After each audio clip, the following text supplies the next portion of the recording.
Chika Minute!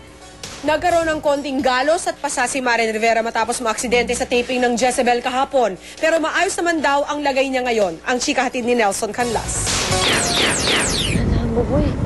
Ikinuwento ni Marian Rivera sa GMA News ang isang minor accident na naganap kahapon sa taping ng Jezebel. Nakasakay daw siya sa bisikleta sa nasabing eksena nang maganap ang aksidente. Pababa kasi, nagbabike si Buboy, tapos nakabuntot ako, nakasayad yung buntot ko, tapos bigla kami nagtaob. Talisik si Buboy ako, nadaganan ako ng bike. Nagkaroon ng konting galos at pasa si Marian pero di naman daw niya ito ininda. Ang importante raw mapaganda ang eksena at tuloy-tuloy ang taping. Wala lang, siguro untog lang ako, tapos pasa-pasalan, pero okay lang. Wala ganun talaga yung trabaho namin bilang artista, di ba? Dapat lahat kayanin talaga. Mukha namang maghihintay pa ang mga umaasang magko-cover si Marian sa FHM matapos tanghaling sexiest woman sa bansa.